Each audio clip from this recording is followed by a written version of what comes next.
Welcome to my channel ঘরোয়া রান্নাবান্না আমার হেসেল ঘর। আজকে আমার হেসেলে অনেক পুরনো দিনের একটি রান্না আর সমস্ত বাঙালির মনের খুব কাছের একটি রেসিপি। হ্যাঁ, কচুর শাক।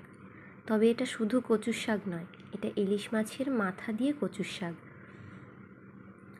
ইলিশ মাছের মাথা দিয়ে কচুর শাক ভালোবাসে না এমন মানুষ বোধহয় খুব কমই আছে, আর বিশেষ করে বাঙালি। এই ইলিশ মাছ দিয়ে কচুর শাকের প্রতি ভালোবাসা বাঙালির একটু অন্য লেভেলের। যাই হোক, এত কথায় আর আসছি না, এবার রেসিপিটা শুরু করা যাক। প্রথমে আমি কচুর শাক খুব ভালো করে কেটে পরিষ্কার করে ধুয়ে সামান্য লবণ আর একটু জল দিয়ে সিদ্ধ করে জল ঝরিয়ে রাখবো। যদি তোমরা কচুটা সম্পর্কে খুব বেশি শিওর না হও যে কচুটা গলা কুটকুট করতেও পারে, সেক্ষেত্রে কচুর শাকের মধ্যে একটু টক কিছু দিয়ে দেবে, সেক্ষেত্রে গলা কুটকুটের ভয়টা একটু কমে যায়।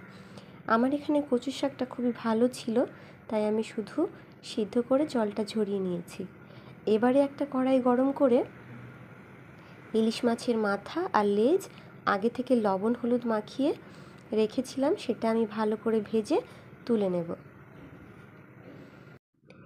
এখানে চাইলে মাছের পিস ব্যবহার করা যেতে পারে, কিন্তু আমি করিনি, কেন কি আমি খুব অল্প পরিমাণে কচু শাকটা বানাচ্ছি। সেখানে এই এক পিস মাথা আর লেজ যথেষ্ট। যাই হোক, কথায় কথায় মাছ ভাজাটাও কমপ্লিট। এবারে আমি মাছটা তুলে নেব, মাছের মাথাটা। রান্নাটা খুবই সহজ, পারে না এমন বোধহয় খুব কম মানুষই আছে।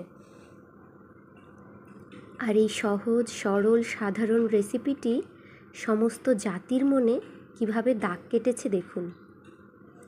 যাই হোক, মানুষভেদে হেসেল ভেদে এর রান্নার পদ্ধতি একটু আলাদা, তবে খুব বেশি মডিফিকেশন এই রান্নায় বোধহয় হয় না।